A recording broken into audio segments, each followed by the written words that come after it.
It was a mistake to come here.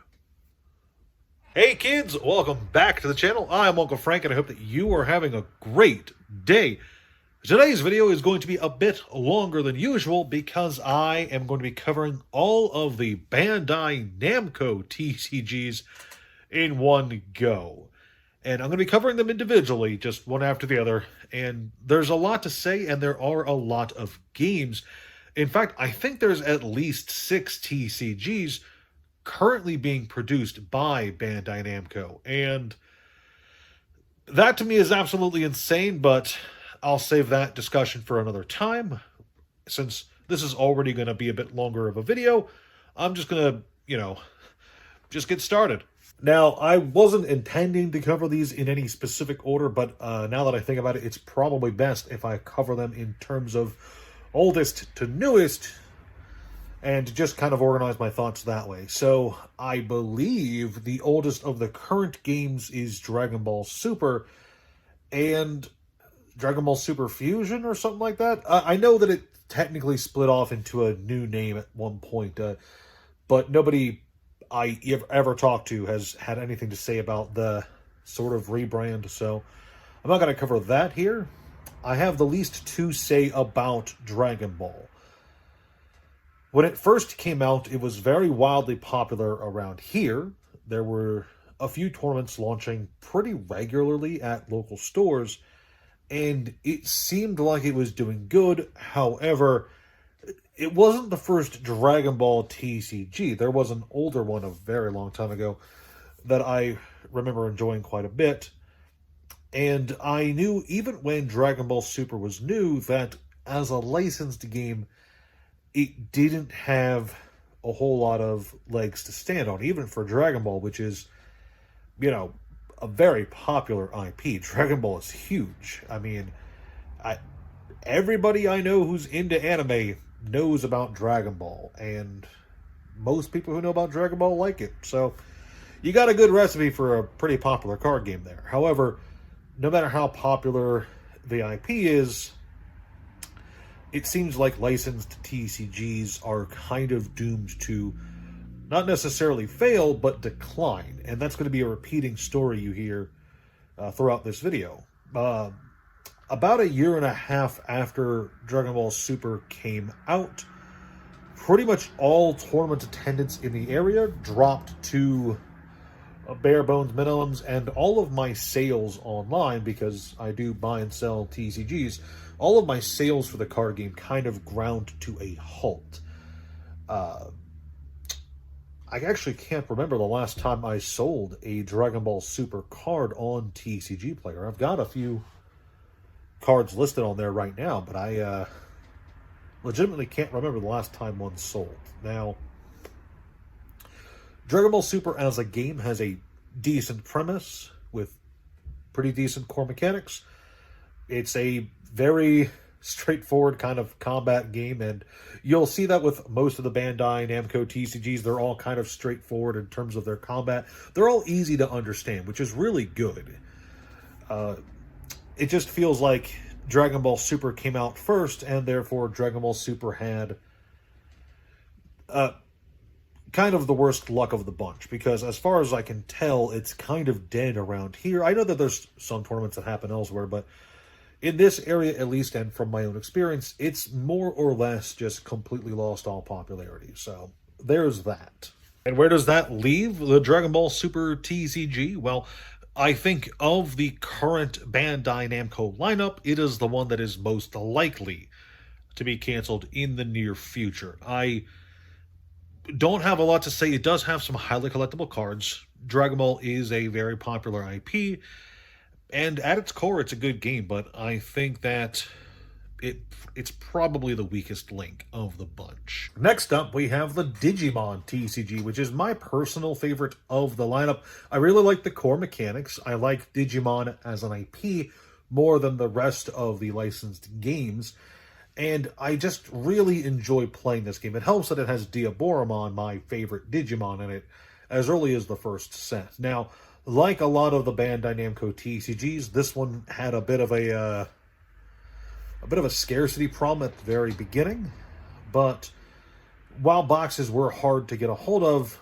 the cards themselves have always been pretty readily available, especially around here. This game, for me and for my local playgroup, suffered the same fate as the Dragon Ball TCG. It was very popular at first, and then slowly it just kind of stopped getting events going, which is always unfortunate, especially since I do really enjoy it. Now, this is the only one of the lineup whose new releases I'm personally following and checking on the new spoilers and such as they come out, rather than just eyeballing a box and deciding whether or not I want to buy it to sell online. Now, while the Digimon TCG has effectively died around here, it's still very clearly a popular game. Its high-end chase cards are seeing quite the premium online. I would like to have some of these really cool alt art ace cards, but their price tag is a bit too high for me. With that said, I think Digimon's in a good spot right now. It's clear that though they've had some hurdles in the past, especially with sets like Classic Collection, the core of the gameplay is solid. It's got really good entry-level rules and a really good kind of deck-building dynamic that it's hard to describe unless you're sitting there playing the game, but playing the game and messing around with the possible Digivolution lines, it's just really fun. Especially if you have 30 different versions of a single Digimon to try and toy around with and see what works. And I really do have a lot of fun playing it. I wish it were more popular around here, and I think it's going to do fine, at the very least for the near future. As long as more sets come out, it's going to sell well, I think, overall. Now, I do still buy new stuff for it from time to time. It doesn't sell amazingly, but it does sell enough to keep me financially interested in it too, which is always kind of good in my opinion. It's definitely doing better than Dragon Ball Super insofar as I can tell, which is just another point in my book. Now, up next we have the One Piece TCG, and there's a lot to say about the One Piece TCG, and I'll try to keep it brief.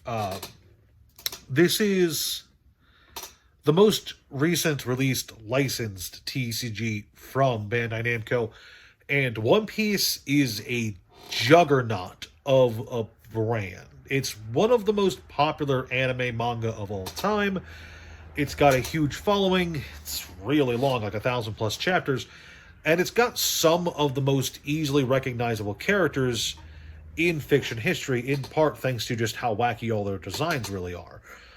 Now, like Digimon, when Digimon first came out, One Piece had a bit of an availability crunch on its first release, which did make me worried and caused a lot of people to be worried, really, in regards to the secondary market. But after a few months, boxes did become more available as Bandai started to address the demand of the game. Now, what do I think about the game at its core?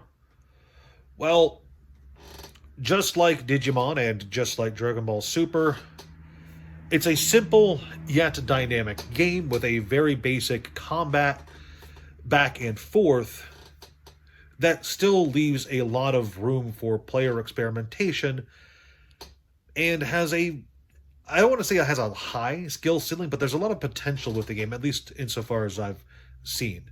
Just like Dragon Ball and just like Digimon, the One Piece card game had a larger tournament scene around here, and right around now, the tournament scene's definitely starting to decline. I wonder if it's just a thing with my area, but as far as I can see, it's starting to decline in terms of popularity around here, which, as I've kind of hinted at before, doesn't necessarily mean that the game itself is dying. I think actually it's a pretty popular game, and it's clear that the collector's market for it is huge. After all, it's one of the few card games I've seen that have cards coming out the day of release, $800 for a card without any kind of scarcity attached to that card beyond its pull rate, which is really good. At some point I should probably talk about scarcity versus artificial scarcity, but that's definitely a video topic for another time, and I feel like One Piece manages to pull it pretty well in terms of the scarcity department. Digimon's been doing it too lately with the alt art cards it's got going on, but One Piece is definitely a more prominent example with the manga alt arts.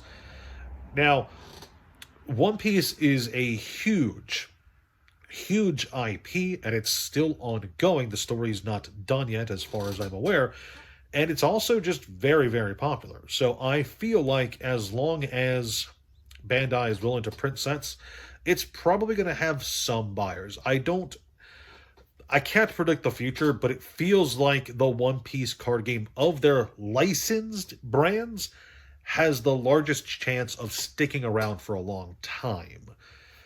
And I say of their licensed brands because there is some other TCGs that they have that aren't licensed. We'll get to those in just a bit.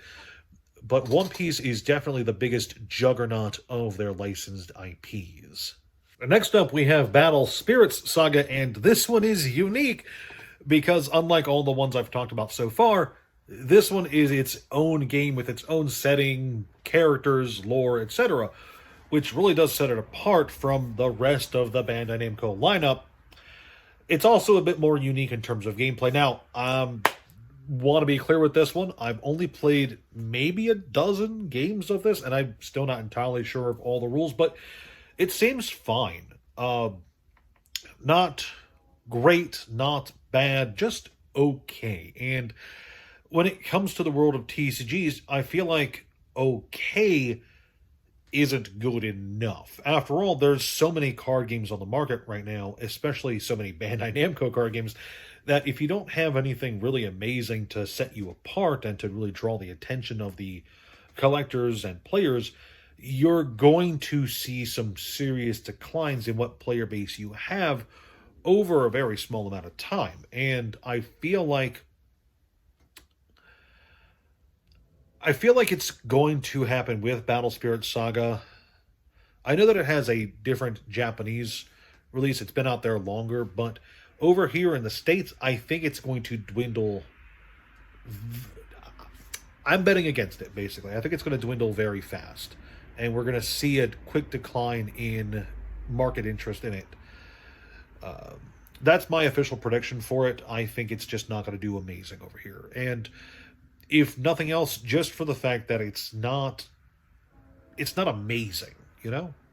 Now, I'm not saying that the card game doesn't have anything going for it. It does have the Evangelion cards that are seeing some demand on the secondary market, but at the same time, it's just not really sticking out as much as I would like a card game to. Also, the rules aren't the easiest to grasp. Like I said, I've only played about 12 games or so, but my friend who was teaching me the game, he had to explain a Nexus to me like 6 times, and I felt like I was just dumb, but I don't know. It feels like rules should be easier to grasp, especially once you've been playing games for as long as I have, you know? But yeah, you know, not the easiest to get into. So, I don't know. Yeah, like I said, I think that this one's not going to last all that long over here stateside. It might do better in Japan, and I think it is doing great in Japan, but I don't know. I don't have a lot of high hopes for it here. Next up, we have the licensed TCG to end all licensed TCGs. The Weiss Killer, the ultimate Bandai Namco experience. That's right, we're talking about Union Arena, which is kind of what I feel like the Bandai Namco licensed TCG lineup should have been at the start. You see, Union Arena is where all the licensee, I don't know, trademarks kind of go if they don't get their own big card games. So far, we've had a Bleach and Hunter x Hunter set. There's going to be a Jujutsu Kaisen set, and I think a Code Geass set, all coming out in the near future. And it really does just feel like the big anime crossover card game that Bandai has always kind of wanted to make. And it really does feel just like a different variation of their previous card games, where instead of making a new game for each different anime series, they just throw them all into one card game and you can play them all together. And that just feels like Weiss to me. So, I don't know. I don't feel like Union Arena is going to really stand out at all. I have not played it yet. I have not had a chance to sit down and play with any of the cards. I'm aware of it. I've looked at the basic rules, and it doesn't seem really all that spectacular to me. Now, I feel like Union Arena has the better chances of sticking around for the long term, just because as a big crossover card game, they can just kind of throw whatever licenses they get into it, which does give it the chance to grab a wider audience. But it also means the card game lacks focus, which is a constant problem of the Weiss sets. Weiss sets do good or bad, kind of based almost exclusively on the anime that set is for. And I feel like Union Arena is going to have the same problem over a long enough period of time. And I don't have much more to say about that. It's just that some Union Arena sets are going to do amazing. I feel like, you know, if there was a Full Metal Alchemist Union Arena set, it'll probably do pretty great. If there's a Ghost in the Shell set, it might do pretty good. If there's a Kill la Kill set, it'll do amazing. But, you know, if they get a set for like a okay anime, like, I don't know, Naruto. No, Naruto's pretty popular. Naruto would probably do great. I don't know. I'm trying to say is, based on what the set is, will kind of determine the popularity of the set, rather than how good the cards are from a gameplay perspective. After all, for large IP games like Weiss Schwarz and Union Arena, it really is more of a collector's kind of game, where the people who are most interested in buying your cards are the people who are fans of those various IPs. Weiss Schwarz, you see it all the time with the big name anime that are really, really popular at the time, getting the most attention from the secondary market. And I feel like Union Arena is going to experience the same. So I think it's going to stick around for a while, and I'm curious to see what tie-ins they can get for that in the future. And finally, we have the Gundam TCG. And I've already talked about this one in its own video, but to repeat my thoughts here quickly, I think it will come out, be very popular for a bit, and then dwindle in popularity until people just kind of forget about it entirely. And I think that's all of the TCGs. I don't know, maybe they've announced a new one while I'm recording this video, but let me know what your thoughts are in the comment section below. If you agree with me, if you disagree with me, I'm curious to know. Overall, I think each of the Bandai TCGs is not going to really be amazing on the secondary market, but I don't think any of them are going to die in the near future. Again, except for Dragon Ball Super. I think that one's probably going to be heading out the door at some point very soon. But yeah, like I said, leave a comment, subscribe if you enjoy the content, leave a like if you enjoy the content, and for those likes, I'll be doing push-ups in the next video. Look forward to it. I'll see you guys then. My last video got 30 likes.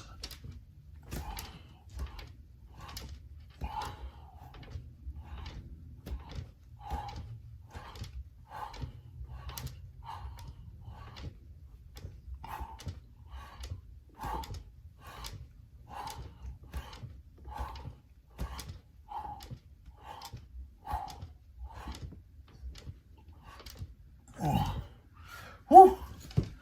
That's 30.